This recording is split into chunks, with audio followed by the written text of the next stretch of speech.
enemigo nos quiere decir, no vayas porque tienes que estar tú al pendiente. No, hay que decirle, te quedas aquí. Yo dejo a mi hijo, a quien sea, ¿verdad? Mi Dios, y si yo voy y obedezco a mi padre, yo sé que mi padre se va a encargar de mi casa y me voy, ¿verdad? Pero ya llegamos allá, ¿verdad? Y es en la Norga y ahí no tienen hambre de comida, tienen hambre de palabra, ¿verdad? Porque se les puede ver en sus ojos, tanto a hombres como a toda persona, ¿verdad? Jóvenes y grandes. Y yo le pregunté a un joven, ¿verdad? Le miré como siempre sus ojos y lo miré muy triste. Y dice, sí, dice, pues que está pasando por pruebas, ¿verdad? Entonces él me dijo que lo que ocupo es que me cuiden a mis niños. Le digo, pues aquí hay una persona. Yo me ofrecí, ¿verdad? Que hasta trabajo me salió aquí, ¿verdad? Dije, bueno, pero pues ya él como que se quedó pensando, pero iba como deprisa. Y bueno, le digo, Dios lo bendiga, le digo, pero nosotros estamos aquí. Y vi a otra madre, ¿verdad? Lo que me impactó, esta madre que yo pude sentir su dolor también, que ella salió un poquito con los ojitos llorosos, ¿verdad? De la Norga, y entonces yo le dije, venga, vamos a orar por usted, ¿qué quiere? ¿Cuál es su petición, verdad? Entonces ella empezó a llorar fuertemente y dijo que sus hijos, por mis hijos, le digo, mire, no nos dijo la situación, le digo, sea la situación que sea, le digo, Dios es el que hace, ¿verdad? Y nosotros tenemos de testimonio que Dios levanta a quien sea al caído. Y sí, pues oramos por ella y todo. Y se le pudo sentir. Pues yo le di como 2 o 3 abrazos. La solté y la volví a abrazar. Hasta que ella se fue muy contenta, ¿verdad? Entonces, en otras personas como estoy muy contenta con Adriana porque ella tiene mucha, Dios le da la fortaleza, ¿verdad? Para decirle a las personas que si quieren aceptar al Señor Jesucristo, es una persona que se pone en la Norga y está con sus piecitos, ¿verdad? Que le cortaron sus pies, pero él está en la silla de ruedas. Pero se puede ver desde lejos cómo él necesita, ¿verdad? Que alguien se le acerque y le dé una palabra, ¿verdad? Y yo pues a mí tiene tiempo que lo conozco y le digo, un día le digo, lo voy a invitar a la iglesia. Y dijo, sí, me dice que sí, ¿verdad? Pero igual veo que fue el que Adriana le dijo, ¿verdad? Que si quería aceptar al Señor Jesucristo. Y veo la necesidad que tiene, pero yo pude ver en él, ¿verdad? El cambio cuando Adriana le dijo, ¿verdad? Y la oración que se hizo es lo que me ha impactado y que pues también a mi hermana Bernarda, ¿verdad? Que otra persona, perdón, porque no se me puede ir, una persona mayor venía entrando a la Norway y la miramos, ¿verdad? Le dijimos que pues un poquito de Dios le hablamos y que quería que oráramos por ella. Dijo que sí, que tenía un dolor en su espalda, dice, pero estoy tomando medicina, pero no me lo quita, no me quita ese dolor. Le digo, pues vale, vamos a orar por usted, porque sabemos que tenemos un Dios de poder, ¿verdad? Y ya pues le dijimos que si podíamos poner la mano y dijo sí. Y el caso es de que ella la oramos y luego Dios es el que hace el milagro o la sanación. Y sí, ¿verdad? Pues ella de momento no le dijimos hasta qué grado se te quitó, pero se le pudo ver, ¿verdad? Más tranquila y su hija llegó como apurando a la mamá, pero es que tú solamente venías al baño.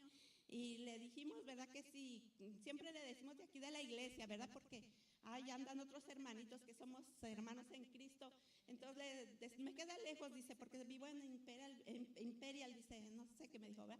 Pero bueno, en fin, gracias a Dios que Dios se mueve, ¿verdad? Entonces la gloria es para mi Padre, es lo que les puedo testificar hoy.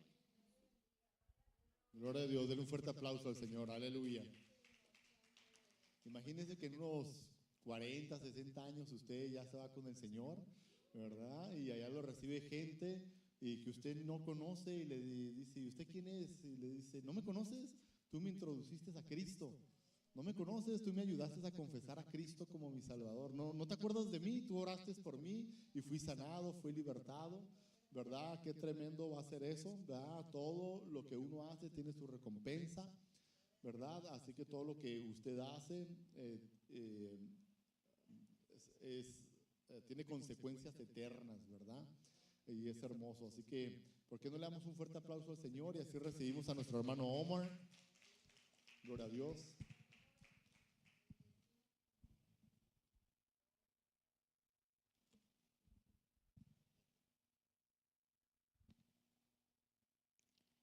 Praise the Lord.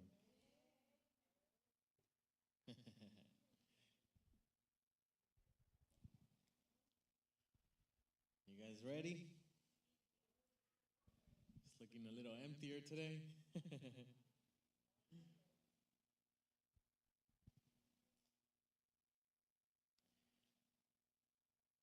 Okay, so today we're going to talk about wisdom. we need to have wisdom. Why do we need wisdom? Because when we act with wisdom, we're going to do things righteously, as in right before God, and also we're going to do things in a way that is better for us, okay? So wisdom is your ability to apply knowledge, which means you can gain a lot of knowledge and know a lot of stuff, but if you don't know how to use it, it's useless. If you don't know how to apply the things that you're learning, there's no use to the stuff you have learned, okay? So knowledge is actual information that you know, and wisdom is how do you apply that knowledge. And our Bible has a lot to say about it. So we're going to be stuck on the book of Proverbs for today for a while. And we're going to begin with Proverbs 8:32.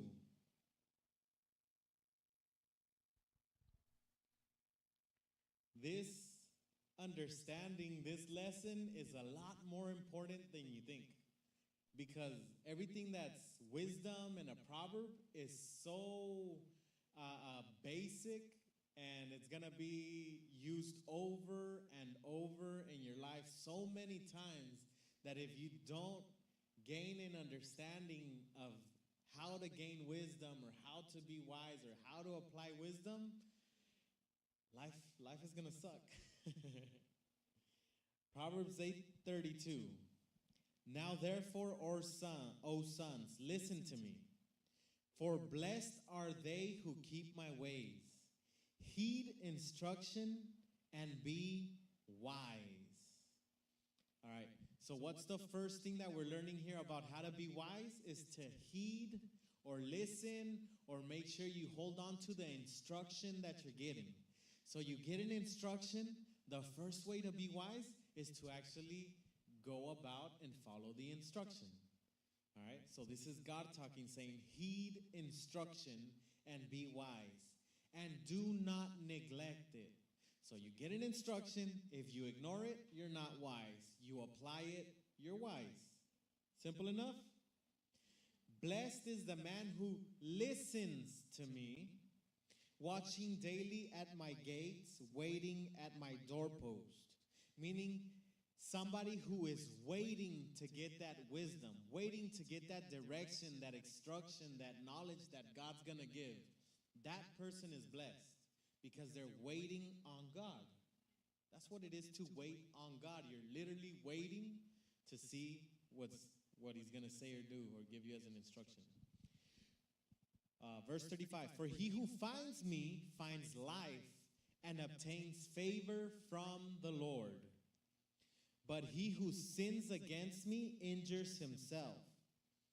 All those who hate me love death. I'll repeat that last one. All those who hate me love death.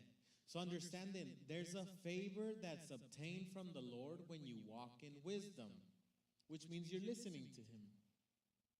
And it also says, those who sin against me injure themselves. Now, some of you think that sin is to do something bad, right? But sin is basically to not have faith in God, which means if God says do this, you don't do it because you don't believe that it's what's best, even if he said it. So you don't have faith in God.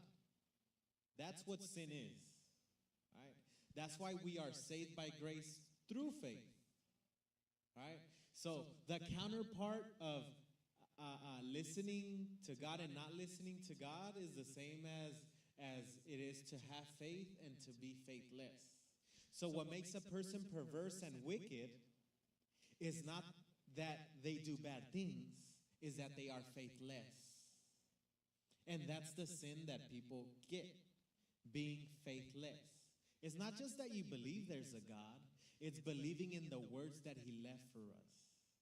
All right? If you believe me, when I tell you that I came over here driving at 80 miles per hour, you're going to believe that I came over here driving at 80 miles per hour. That means you believe me. So you have belief in me, in my person, in who I am. Now, if you think I'm a liar, then you believe I'm real, I'm here, but you don't believe in me. You see the difference? That's how faith in God works. When you have faith in God, then if he says jump, your first question might be how high? Instead of why or I don't want to, okay? The response that we have to when God speaks shows whether we're believing in him or not. Because from the Garden of Eden, the reason they sinned is because they ate from a tree that God said, don't eat from the tree. That's how basic sin is. God says, don't, you do, that's sin. You missed it. All right, he said, do this, and you did that. That's sin. And it could be as basic as God said, told me personally to have a clean shave every day and I don't do it. I'm in sin because I'm not listening to this very basic instruction. Right? It's not whether it's bad or good according to your morals. It's whether it is founded in faith or in doubt in God that makes sin. So when you listen to the counsel, to the wisdom of God, and you walk according to his wisdom, you are a faithful person. Okay? He who sins against me injures himself, which means you didn't follow my counsel. I'm not going to hurt you, is what God's literally saying. I'm not hurting you. You are hurting yourself. Okay? It's to put a like ridiculous example so you guys get the picture. If God tells me take this exit off the freeway and I don't take it, all right, he's not going to punish me, but if there's an accident and I get involved right ahead, it's not that he punished me for not listening, is that I don't get the benefit of being safe when he was trying to save me. Okay? So whether God tells you to do or not to do, whether he tells you to wait or go, depending on whether we listen or not, we followed his counsel because we believed in him. So we walked in wisdom or we walked in foolishness. We either walked in obedience or we sinned. And because when we sin sometimes, we injure ourselves. Yes? God doesn't injure us. Because we sin against him, we injure ourselves. Because as far as he goes, he always wants what's good for you. Even if you don't see how it's good, he's giving you what's good. Psalm 1:1.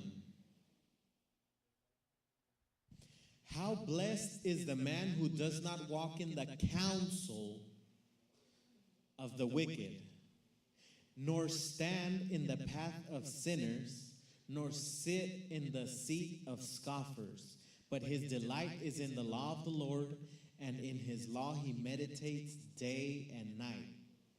He will be like a tree firmly planted by streams of water, which yields its fruit in its season, and its leaf does not wither. And in whatever he does, he prospers. Prospers, all right? There is a prosperity to following the counsel of God. God's wisdom, if you read the whole book of Proverbs, which I went over 3 times today in audio, in Proverbs, it talks about how to apply wisdom to your finances, to relationships, how to have favor before God and before people. It talks about the family. It talks about kids. It's wisdom so that you can prosper in all things. You can prosper if you actually were to follow Proverbs, you would prosper in your career or business. If you would actually follow it, you would prosper in your relationships. You would know which relationships to have. You would know what way to go in your life. You would have a guidance. And you would stop fooling yourself and hurting yourself following your own heart instead of the counsel of God. So we just read that blessed is the man who is not in the counsel. All right, you guys got to understand this word because a big part of wisdom is your counsel. who is in your ear? Which people do you allow to speak into you? This is a big part of how you operate, either in wisdom or without wisdom. If you're getting your counsel from people with no wisdom, you're gonna walk with no wisdom.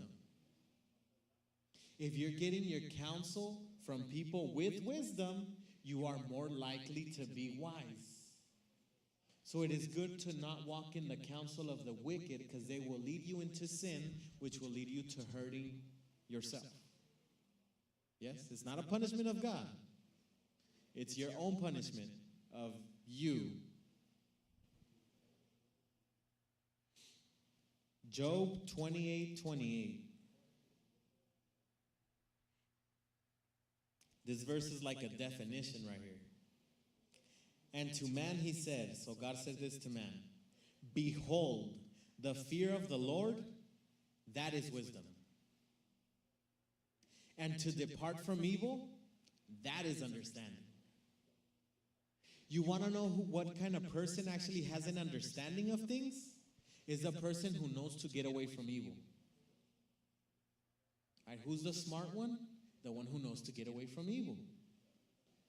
It's not the one who is cunning and knows how to get around stuff. It's the one who knows to get away from evil.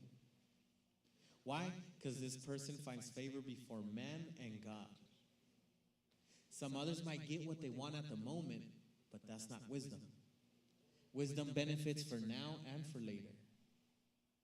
It says, behold, the fear of the Lord, that is wisdom. The fear of the Lord, that is wisdom. What does it mean to fear the Lord? Is it to be scared?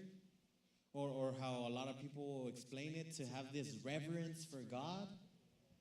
I'm going to tell you what fear of the Lord is more than anything. It's faith. Why is it faith? It's because if God says, take a left step, and I have faith in him, I fear that if I don't take the left step, I'm not doing what's best. And I am going to suffer because I will sin. So I am in fear and trembling because I know when I don't step where he told me to step, I am 100% for sure not doing what's best for myself. And I will not have favor from God when I step right. Okay, so there might be no problem with me stepping right, but God is not here. And because I have a fear of God not being with me in everything that I do, then I will rather walk in wisdom so that whether it makes sense or not and I take my left step, I know God is with me. Why does it matter? Because I believe him. I believe that he loves me. I believe he directs me. I believe he's got my back. I believe that he wants what's best for me. So I fear the Lord. That's why if he says jump, I'll ask how high. Yes? It doesn't matter that my eyes don't see how it's better. If he said it, out of fear, I will listen. You know who doesn't listen? You know what it brings when you have that unfaithfulness that comes from doubt? It also comes from pride. Okay? So having no faith in God brings pride. When you are listening to God with fear, you're being humble because you're submitting under his direction. So it is the person of a humble spirit, of a lowly spirit, that knows how to listen to God and actually follow whatever he says, regardless of my feelings, regardless of what I see. If God said it, it is what it is. Because I am humble enough to know that I don't know. That's the big thing. I don't know.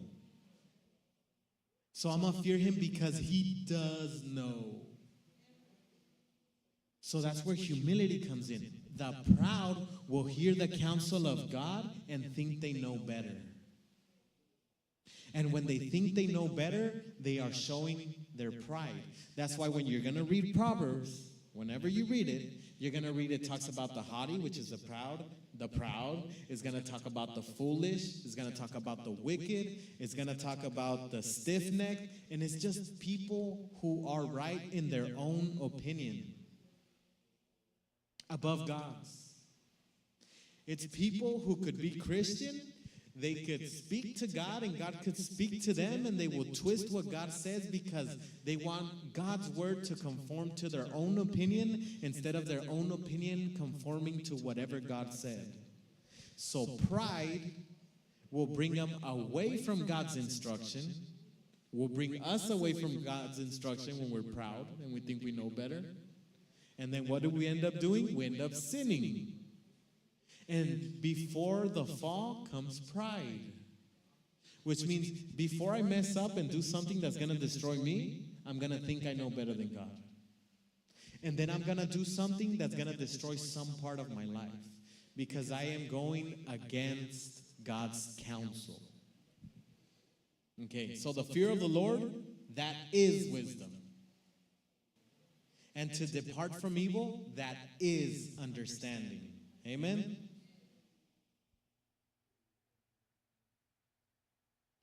Proverbs 11:14. Where there is no guidance, the people fall, but in abundance of counselors, there is victory.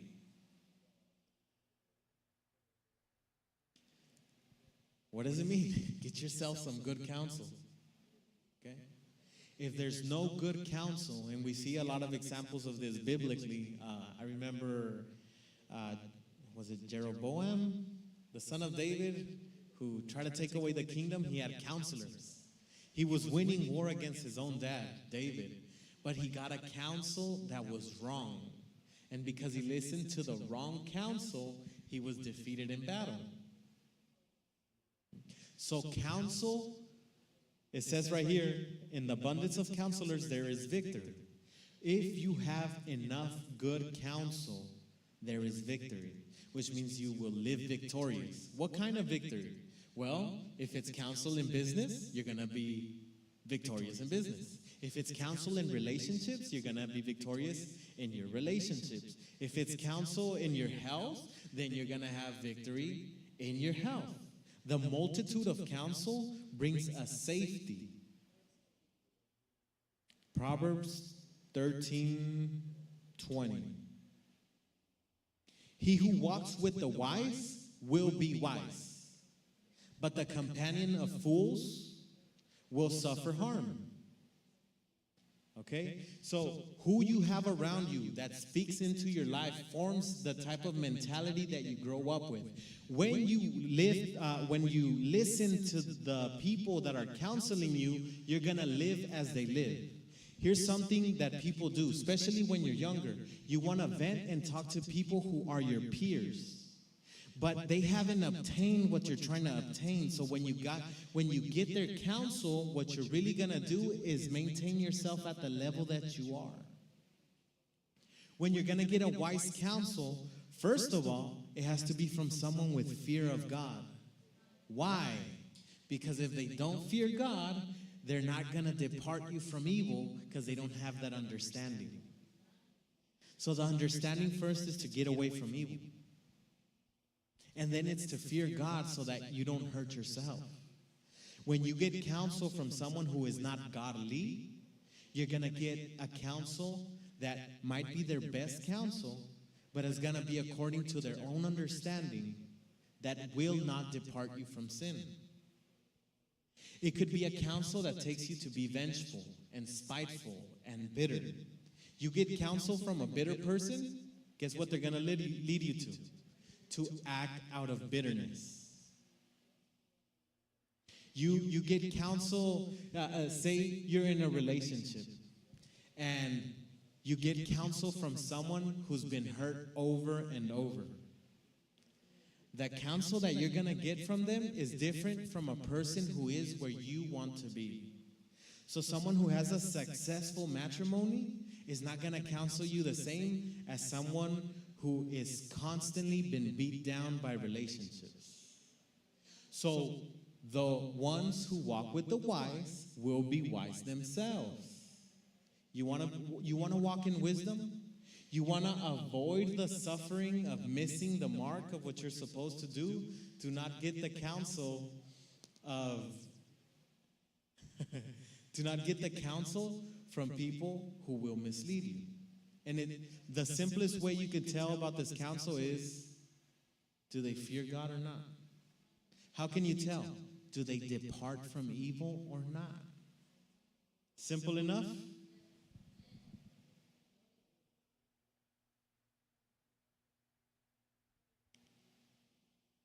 Proverbs 27:17. Iron sharpens iron, so one man sharpens another. Iron sharpens iron. That means when you're with somebody and you guys have this conversation and you're both iron, which means you're tough and you have some weight to yourself.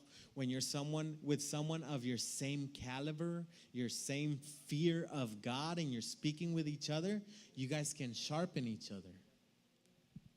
You cannot sharpen yourself with mud. You cannot sharpen yourself with someone with no fear of God. Be careful with the counsel of the wicked. That is not a blessed life. Proverbs 3, and we're going to go over quite a bit here. It says, my son, do not forget my teaching, but let your heart keep my commandments. Here's one blessing of keeping that wisdom. For length of days and years of life, and peace they will add to you. Do not let kindness and truth leave you. Bind them around your neck. Write them on the tablet of your heart. So you will find favor and good repute in the sight of God and men. Trust in the Lord with all your heart and do not lean on your own understanding. Basically, be humble enough to submit to God's direction instead of being proud and taking your own direction over God's. In all your ways, acknowledge Him. Right? That's part of fear of God. When I'm wherever I'm at, I consider God. That's what it means to acknowledge Him. I consider Him before I do what I do.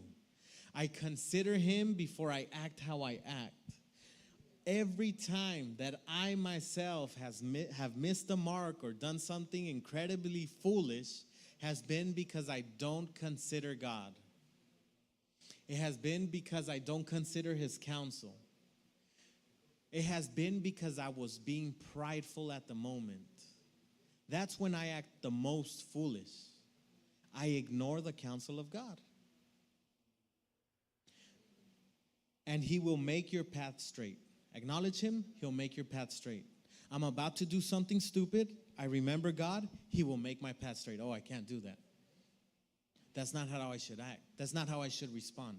Acknowledge Him in all your ways. Do not be wise in your own eyes. Fear the Lord and turn away from evil. Do you guys see how the same thing is repeating itself? Understanding is to go away from evil. Fearing the Lord, you listen to what He says. You humble yourself under His counsel. It just repeats itself over and over.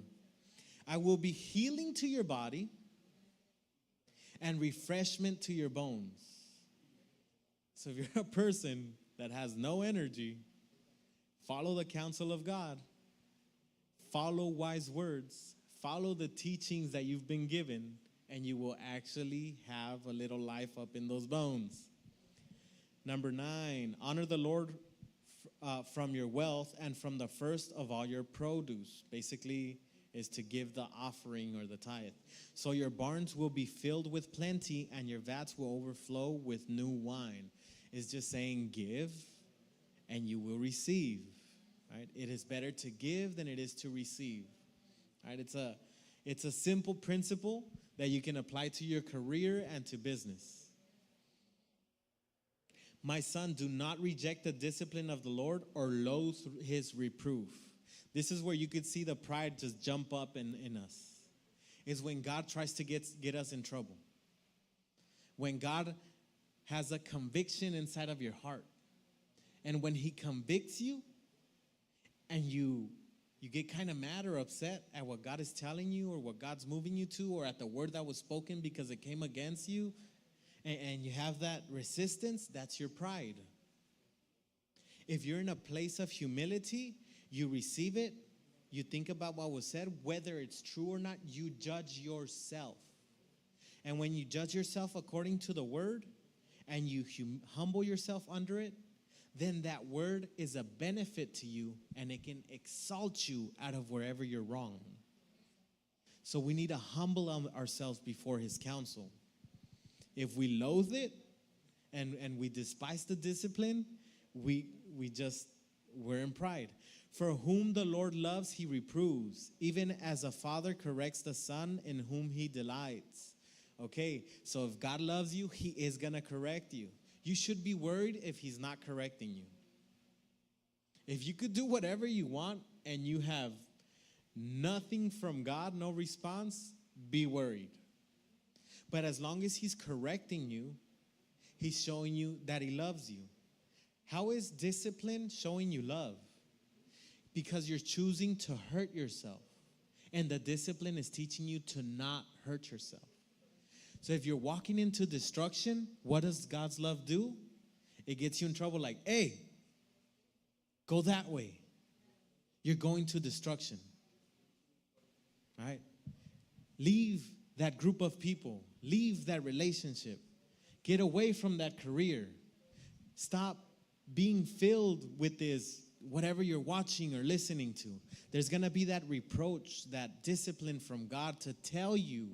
Why? Because you're going into destruction and the love covers you so that you go away from it. So don't despise. When you despise his discipline, you are loving death. Going back to the other verse we read. That's why it says that he who hates basically the wisdom of God, they love death. Because the wisdom of God leads you into life and to live abundantly and to prosper. These are all things we've been reading. It'll lead you into prosperity in all things. So when you're going away, you're loving death. How blessed is the man who finds wisdom and the man who gains understanding. How blessed is the man who understands how to fear God and understands how to get away from evil. Okay? Blessed is the man who finds wisdom and who gains an understanding. For her profit, talking about wisdom, wisdom's profit is better than the profit of silver, and her gain better than fine gold. She is more precious than jewels, and nothing you desire compares with her. Long life is in her right hand, and her left hand are riches and honor. Her ways are pleasant ways, and all her paths are peace. She is a tree of life to those who take hold of her, and happy are all who hold her fast. If there's never happiness in your life,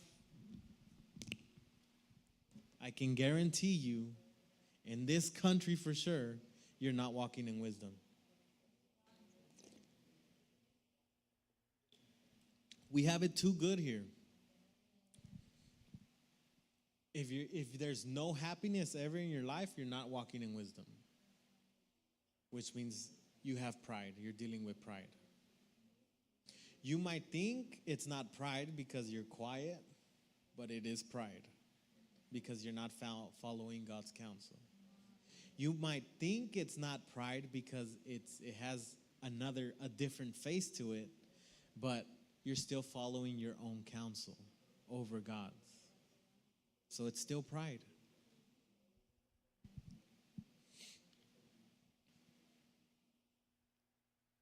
So I'm just going to rant a little bit as far as counsel goes.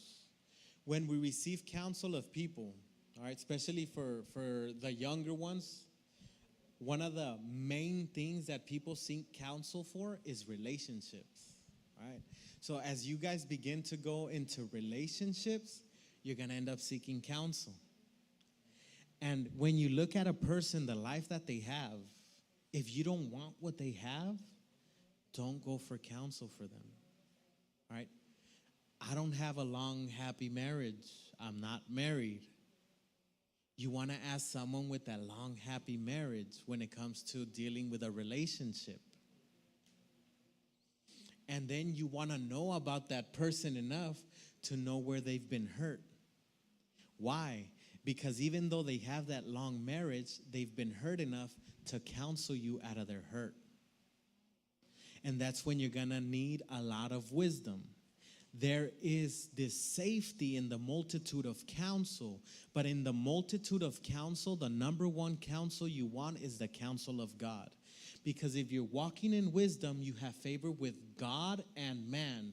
And that favor that you have with God will give you direction from God. So when you're in a relationship above the counsel of the people that you respect, then you want counsel from someone you respect, not your peers.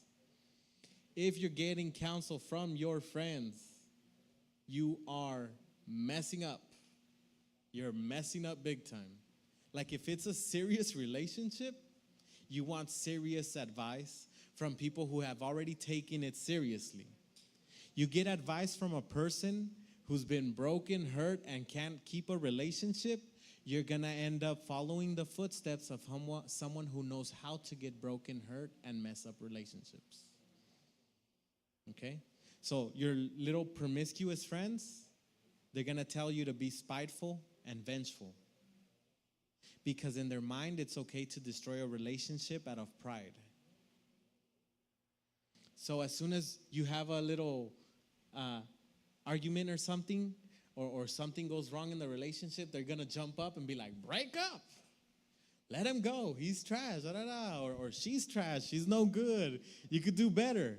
Why? Because they're so used to moving on. They don't hold on to anything. They're used to being offended and walking away. They have no bonding skills because that's not the way they live. They don't live the way that godly counsel would have them live, which goes for that marriage. Okay? So in counsel, look for someone that is godly, fearing God, goes away from evil. They don't go away from evil, don't go for their counsel, and also someone who has what you want. And above all, go to God. Go to God. He will respond. If you actually ask him and you just shut up and wait for him to respond, he will respond. Yes? God's counsel is always numero uno, one and only.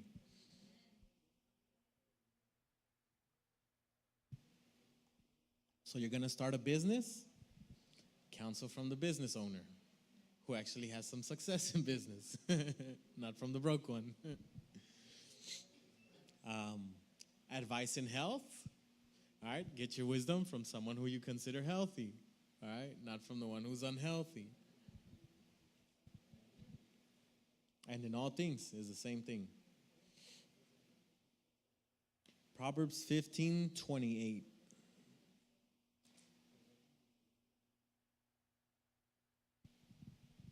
The heart of the righteous ponders how to answer, but the mouth of the wicked pours out evil things.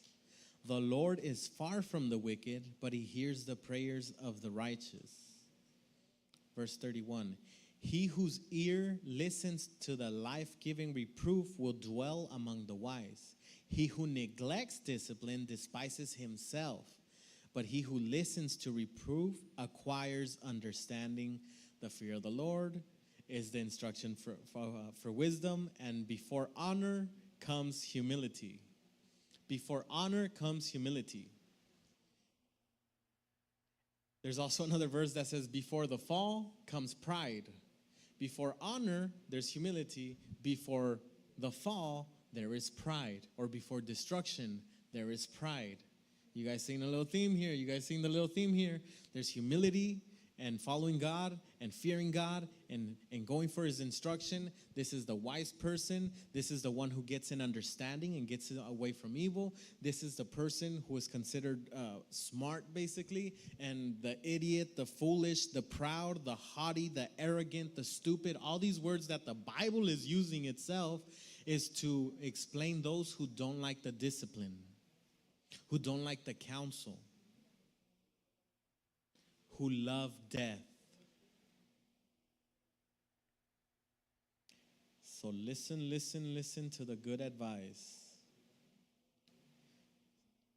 So here's something, a little bit of wisdom that you might have missed that it was speaking right now. It says, those who are wise are going to ponder what their answer is going to be.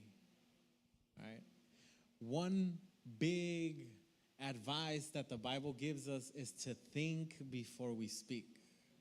All right? There's a verse that says that the evil or the wicked or the fool, whatever, they're all in the same category, will just vent out everything that's in their heart and make everything known. And right here it says, but those that are in wisdom, they ponder what they're going to say. They think before they talk. In James 4:10, it says, humble yourself in the presence of the Lord, and he will exalt you. Okay? Humble yourself, which means his words above yours, his thought above yours, his direction above yours. How is he going to straighten your path? When you humble yourself. No humility, he can't direct you. Simple enough? Okay, I'm trying to see how I could speed this up. Proverbs 11:2. I'm going to go faster. When pride comes, then comes dishonor, but with the humble is wisdom. I think I nailed this point enough to skip all these other 6 verses that I have about pride and humility, all right? Being prideful means you listen to God and you do your own thing. Being humble means you listen to God and you actually follow through what he said. There is prosperity in following him, and there is destruction in going away from him. When you go away from him, he is not punishing you. You are punishing yourself, because he's trying to get you to avoid destruction, but because he can't guide you, because you won't humble yourself under his guidance, then you will be led into destruction. It will destroy, it could destroy your finances. It could destroy your relationships. It could destroy your ministry. It could destroy whatever it is that you're trying to do, because you're not listening to how to avoid that. So you're loving death, so whatever you're doing dies. Okay? So we'll skip all the pride and humble ones. I think you guys get the point.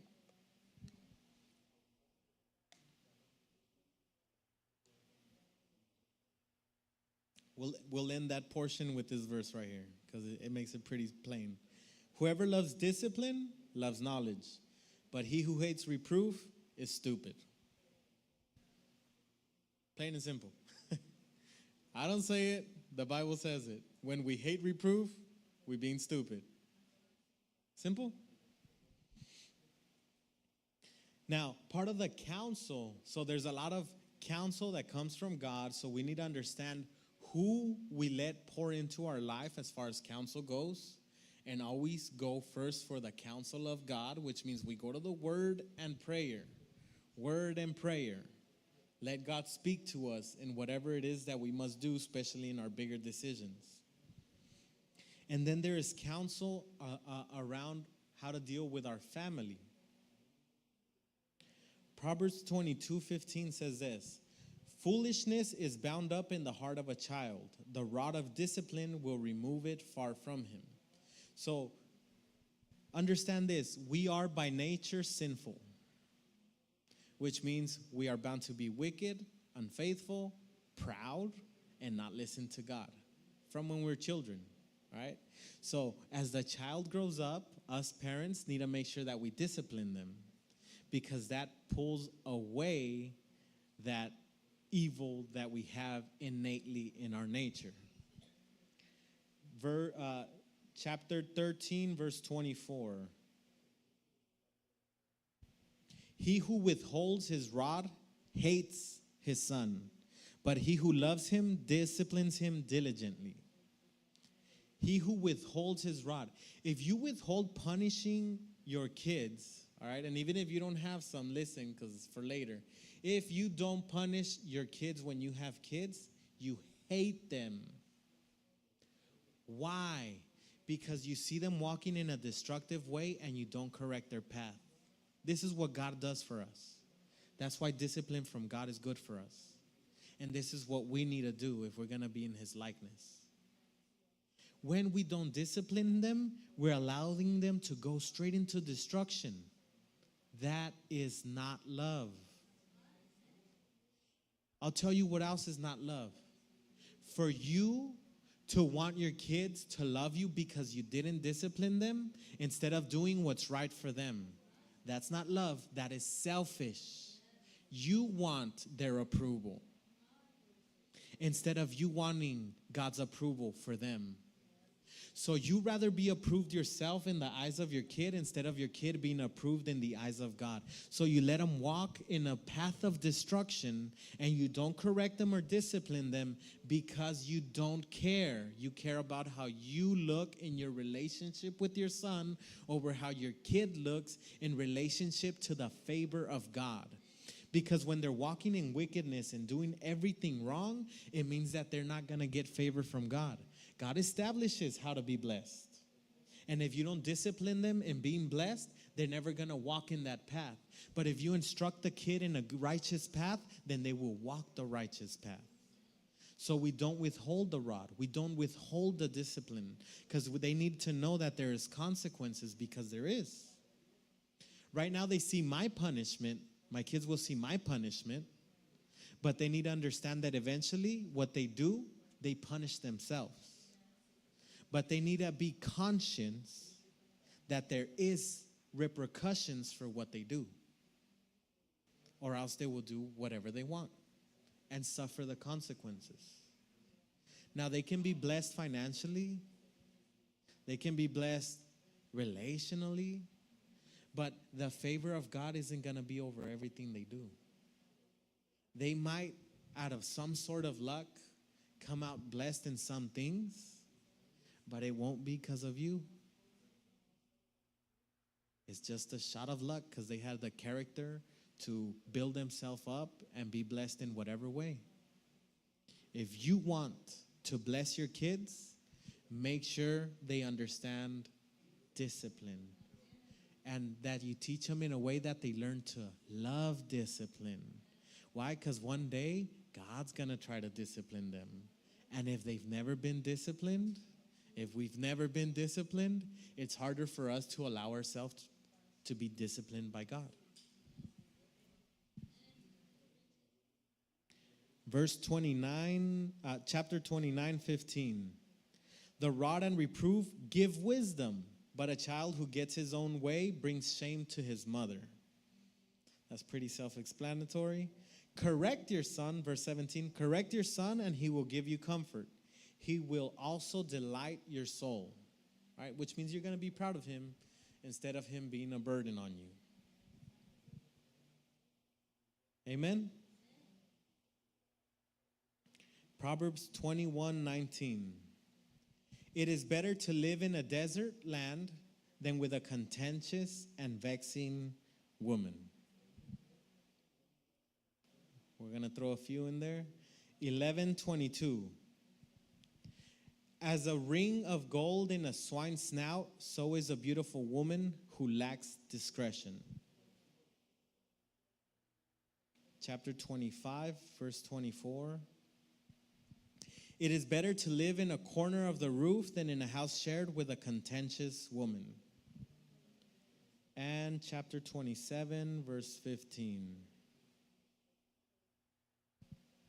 A constant dripping on a day of steady rain and a contentious woman are alike. He who would restrain her restrains the wind and grasps oil with his right hand, which means you can't. Okay, you can't hold her back. What is this saying? There is a destruction and a building of the home that a woman can bring. Okay? There is this, it's the proud woman. This proud woman who's going to be fighting because of the pride. That contention that it brings a home with no peace. This lack of peace. I don't know if we read it in Proverbs 3, but it says that the proud woman, or basically there's certain women that destroy their own home. There's also a psalm that says that the good wife will build up their home. Okay? there lies the importance of having the wisdom to find a partner. Why? For the men. Why? Because if you don't find this wise woman and you find this arrogant, prideful woman, what's going to happen is you're going to get that constant dripping. In China, this was a method of torture that they had. They would lay a person down and they would put a drip on their forehead. Just blick. They don't hurt them physically. They're just in a room by themselves and it's just one dot. Bleep. Bleep. And after a few hours, not days, after a few hours, the person starts going crazy. Why? Because it's so annoying. It's just so annoying and constant and persistent that it drives people mad. Like literally mad, like crazy, crazy. Okay? And this is what the Bible's saying is that a contentious woman is like a dripping on a rainy day. It's better to be out in the desert. So for the men, you need to get that wise counsel, again, from people and from God so you don't end up in that situation. For women, you need to find a man that won't drive you to that. You need to find a man that you are willing to submit to. If you look at this man and he can't lead you to God and you are not willing to submit to him, then you're probably better off not going there. Don't go. If you're not willing to submit, it's better that you don't go with them. If you're like, oh, I think we can make it work out, we'll just fight things through and it'll be good. No. If you're going to walk in godly counsel and have that lifestyle of a godly woman, you want somebody that you are okay with submitting under, because you want somebody that you can trust is going to get your back. You want somebody that you can trust is going to protect you. You want someone that you know want what's best for you. If you don't know that they want what's best for you, and this is what you're looking for, both men and women, is selfishness. If they're always putting themselves first, be careful. If their feelings matter more than yours, be careful. Okay? Talking to the younger ones. You guys that are married, hang in there.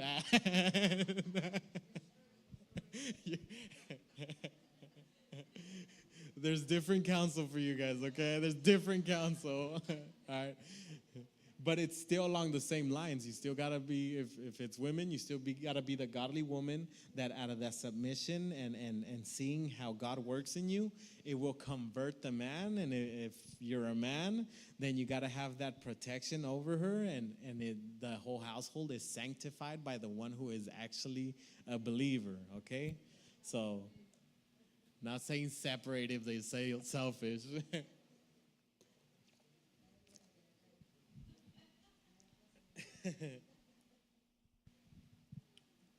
Okay, so we need to consider the full counsel of God, all these proverbs, when we make our biggest decisions in life. And I'm telling you, I didn't write them down, but if you want to go down like business decisions and career moves, there's proverbs for that. There's one thing, it stood out to me because I'm telling you, I listened to all of Proverbs 3 times today. And one thing I kept hearing, which I thought is like, did the chapter repeat itself? It kept saying, to put it in today's terms, don't be a cosigner. It just stood out to me because I think it's probably like 3 times in there because I heard it like 9 times today. So it kept saying, don't be a cosigner. How was it saying? Is don't stick out for somebody else lending money, which is a cosigner. In today's terms is don't be a cosigner. Don't be a cosigner. This is the closest you get to be a cosigner. Don't be a cosigner unless they're going to give you something before you cosign that is worthy of what you're signing for. Then it's like, oh, okay, you could think about it. But it basically says, do not stick out your neck for somebody else who's going to put themselves in debt. Right. I've done that. Didn't go well. Didn't have that counsel. And that's not God's fault that I didn't know that. It's my fault for not seeking the whole counsel of God. So yeah, as it says, technically, I didn't follow God's counsel. That's sin, and I hurt myself. That's as simple as it works. I hurt myself for not knowing and seeking out the counsel of God. Sucks, but it's true. Proverbs 10:2. Ill-gotten gains do not profit, but righteousness delivers from death. There is no profit in being deceitful and gaining money through deceit. You destroy relationships. You destroy the trust of the people who buy from you or whatever business you're in. Ill profit does not gain. It doesn't. What you lose from ill profit is always more precious than what you gain. Let's say, I'm not doing no one dirty. Technically, I'll be selling drugs. I'll sell them for what they're worth. I'll buy, it's all good deals. You're still going to lose your peace because you're going to feel that people are out to get you. It's an ill profit. You're not going to have peace. You're going to have to protect yourself instead of feeling that God protects you. Now, let's say the other way, it is ill profit. Let's say I cut trees and I do either a bad job so that I could hurry up and leave and get more money somewhere else, or I overcharge. What's going to happen is when the person finds out, I'm going to lose that relationship, I'm going to lose that business, and for the day I might have made more money, but it's still a nil profit, it doesn't gain.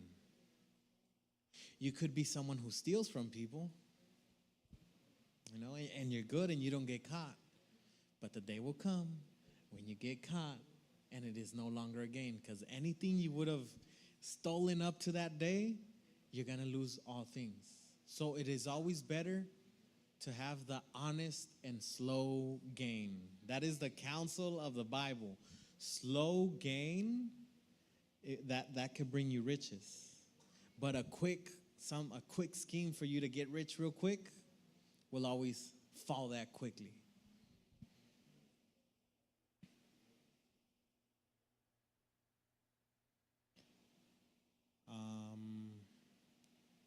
Let me see, which one did I read?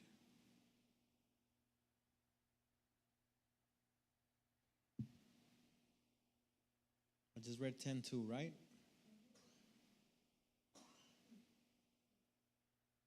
Okay, 27, 5 and 6.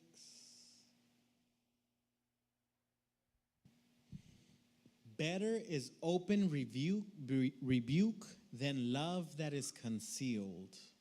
Faithful are the wounds of a friend, but deceitful are the kisses of an enemy.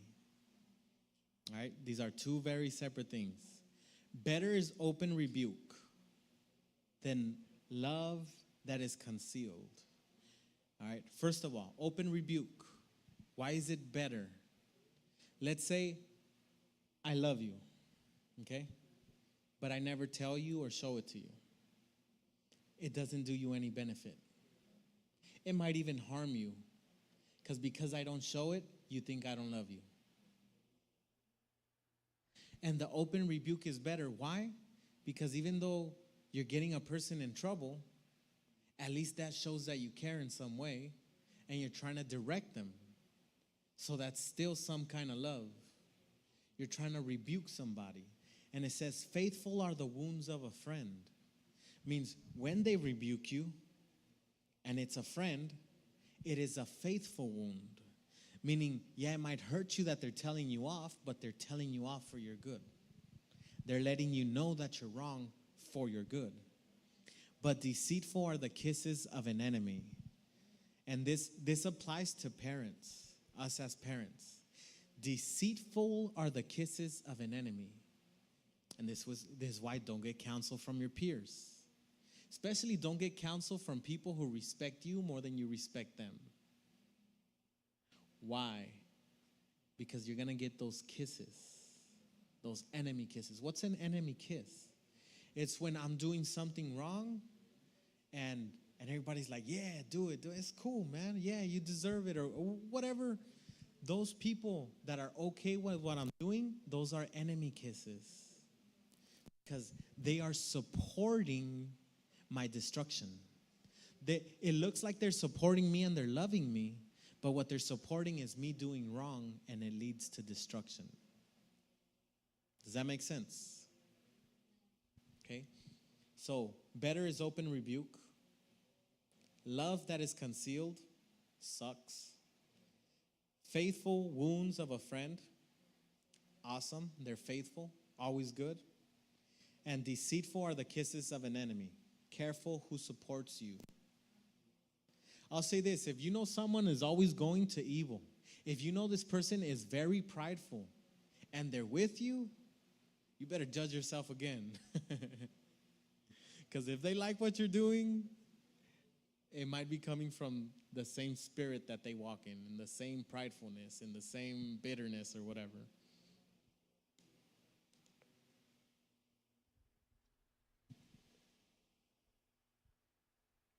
Proverbs 17:9. He who conceals a transgression seeks love, but he who repeats a matter separates intimate friends. Conceal a transgression. What does this mean? When someone wrongs you or someone does something wrong, the first response that you're supposed to have as a friend, as a loving person, is to try to cover them. When Noah got drunk, so drunk that he got naked, he had, I don't know if it was 2 kids, I think it was one of his sons only, that laughed at him, at his nakedness, and the other ones covered him. All right? When you cover someone, you gain them as a friend. What does this mean? If someone hurts you, you don't try to hurt them back or tell everybody what they did to you. All right? That's what it is to conceal the matter. What you do is you try to help them through and understand what was wrong, and you don't expose their evil that they do. When you have their back in their mess up, you gain yourself a friend. But you want to separate yourself real quick from friends? Start talking about the wrongs that they have done, whether to you or to someone else. Tell everybody what they've done, and real quickly you'll lose all your friends. Even intimate friends, it says. Doesn't matter how close they are. Start talking. You will ruin your friendships. 16:32. He who is slow to anger is better than the mighty, and he who rules his spirit than he who captures a city. It is better if you are strong enough to have self-control and dominion than to be so powerful that you could walk into a city and take it over and be this big hero. You are stronger when you're able to have dominion and self-control. 15:18. A hot-tempered man stirs up strife, but the slow to anger calms a dispute. So if you're a hothead, you're going to be angry and you're going to be making things worse. And if you're calm, you're able to de-escalate a situation that could have been worse otherwise. There's another verse that I didn't write down, but there's also a counsel that says, do not help the hothead. Do not help the person that angers easily. Why? Because this person, because they anger easily, and this is Proverbs, the person that angers easily constantly gets themselves in trouble. So they're going to look for you to help. Once you help them, you're the person that they're going to keep coming to for help. And now it's going to be almost a necessity for you to help them because you help someone who gets in trouble easily because they're a knucklehead. They have no wisdom. You want to be the person that someone who's always getting in trouble leans on, guess what? He's going to need you a lot. She's going to need you a lot. Okay, I'll wrap it up. So there is counsel so that you can prosper in everything in God. You could have your mental health. If you're not right up here, you could get some counsel. If your health is wrong, you could get some counsel. If your business or career isn't going right, your finances isn't going right, there is counsel for you. And above all, if your relationships aren't going right, there is a counsel for you. There's counsel from the Word, and there is counsel from God. And I'll finish with this quick little story of what happened to me.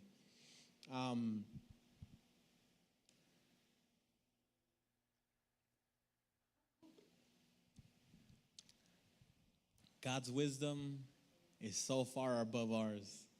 There's this little phrase that people say like, oh, this person you were playing checkers while they were playing chess, which just means you were thinking right here and they're getting the whole big picture and making big moves.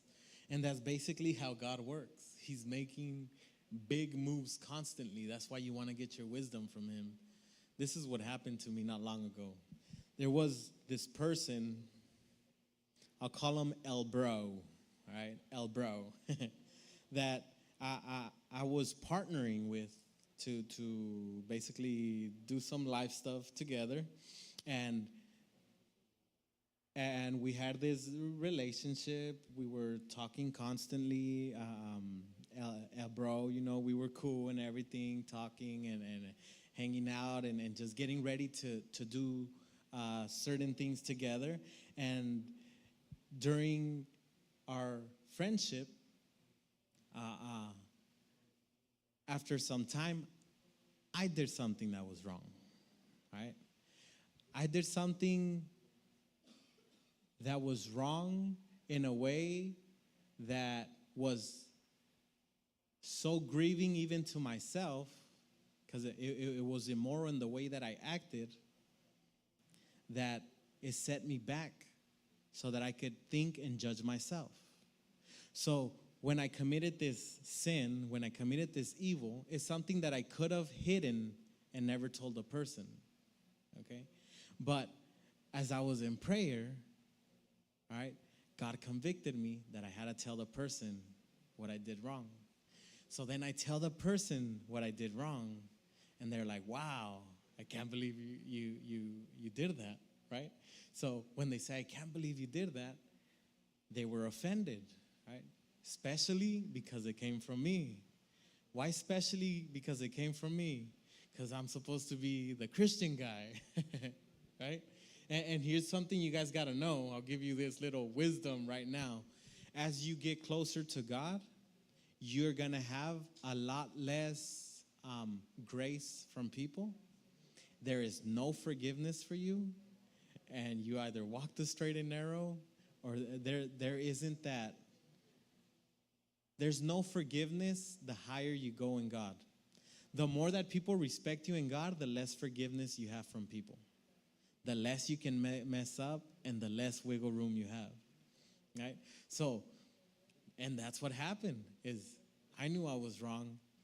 And in the wisdom of God, there was things that were wrong in my heart, in the way that I was being, that I wouldn't know had I not messed up. But when I mess up, this brings a lot to light. And in prayer, God starts to convict me and do a change in what was wrong with me, because I was acting out of immorality, out of pride and perversion. And because I was acting under that mentality, under that perverted heart, then God had to clean me some way. All right? Now, when he does that, this is why I say we be playing checkers, he's playing chess. At the same time, because it offended El Bro, all right, El Bro starts acting a certain way. Now, here's another little piece of wisdom.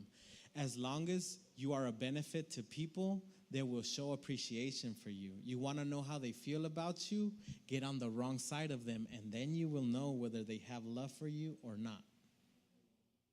As long as you're a benefit, everybody loves you, right?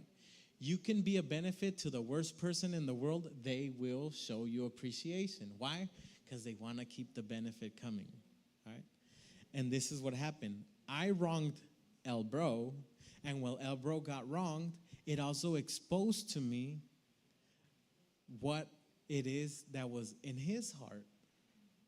So as this person's heart gets exposed, I realize I can't partner with this person, because anything I do with someone I partner is going to reflect on me.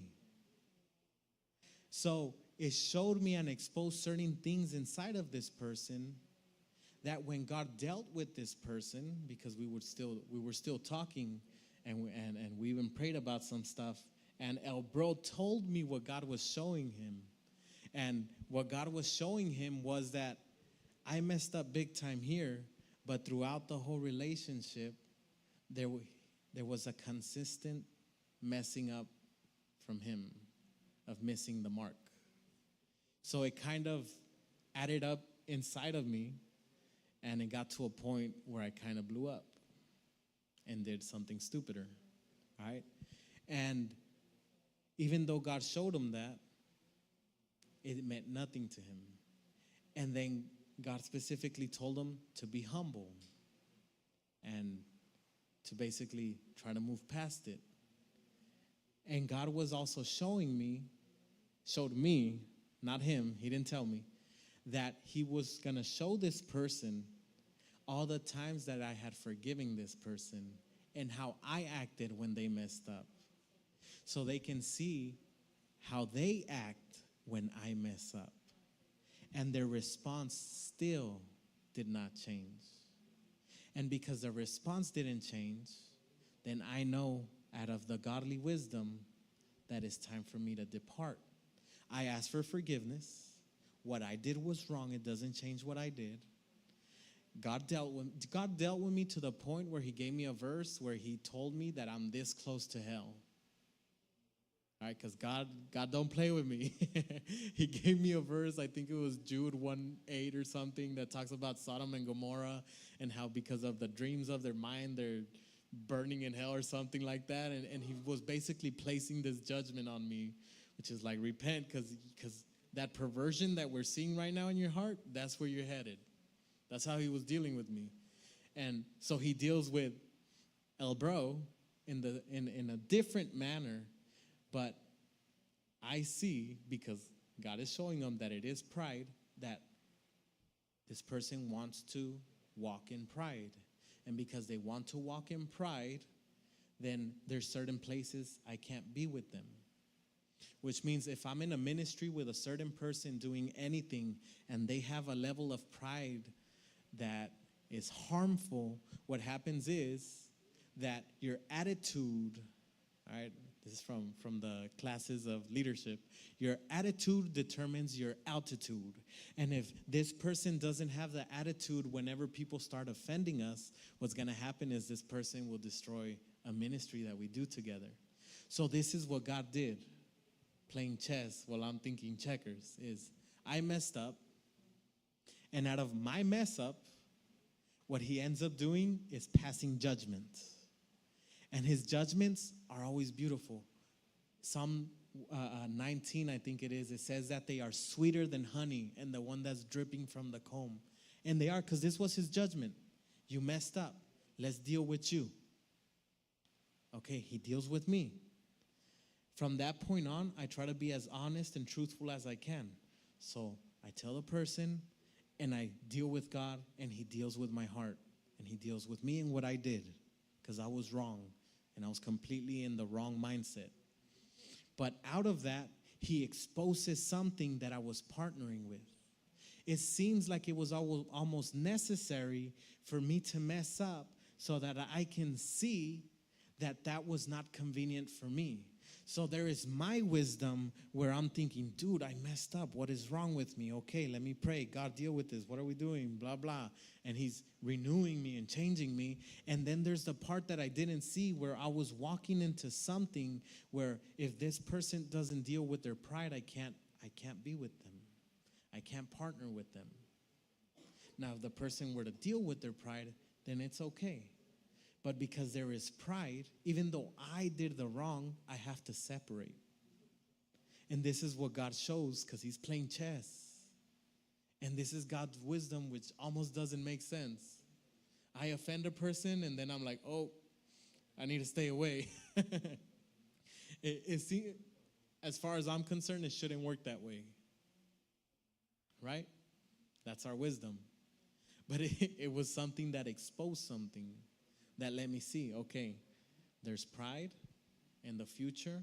It's going to harm what God is doing in me, what God would have done in this partnership with El Bro, and I have to stay away.